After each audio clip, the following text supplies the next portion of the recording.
Avant de se retrouver en 2013, j'ai choisi comme leader international de cette fin d'année François Hollande. Pas seulement parce qu'il rentre d'Algérie avec un vrai succès diplomatique en poche, mais parce que c'est le bon moment pour faire un bilan des 7 premiers mois de sa politique étrangère.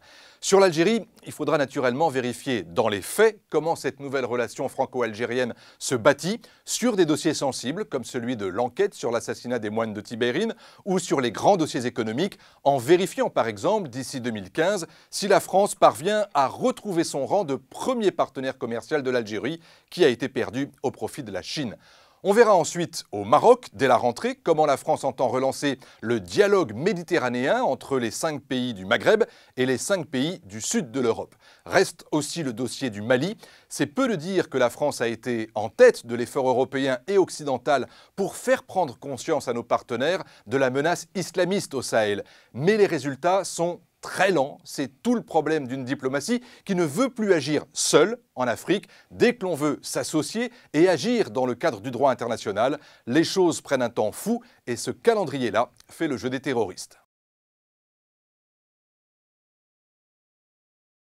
Ce n'est pas sûr que c'est ce qu'il souhaitait, mais il est exact qu'il a su se rendre incontournable dans le rapport de force qui s'est dessiné dès son élection entre Europe du Sud et Europe du Nord. En soutenant avec force les gouvernements grecs, italiens et espagnols, il a réussi à faire prendre conscience à l'Allemagne que l'Europe devait rester unie et qu'il fallait du temps et de la souplesse pour se redresser tous ensemble. Là encore, les résultats ne sont pas énormes en termes de gains obtenus, dans le pacte de croissance par exemple, mais il a joué le jeu du compromis avec Angela Merkel. Cela vaut pour la discipline budgétaire, mais aussi pour l'union bancaire, la politique des petits pas donc, au risque d'apparaître flou sur ses intentions fédéralistes. François Hollande fut un temps, on le sait, l'héritier de Jacques Delors.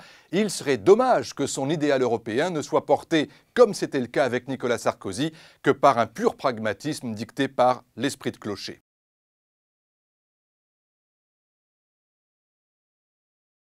Ce n'est pas faux, mais cela s'explique. Comme on le dit dans son entourage, François Hollande essaye de faire coller sa politique étrangère le plus possible à sa politique intérieure, afin que les Français mesurent concrètement l'impact de notre diplomatie. C'est le cas avec ce qu'il vient de faire en Algérie, c'est le cas pour tous les grands dossiers européens. Mais en Syrie, si la France a été en pointe dans les propositions et dans les postures, elle ne peut pas agir seule. Idem sur l'Iran, où elle est engagée auprès de ses partenaires du Conseil de sécurité.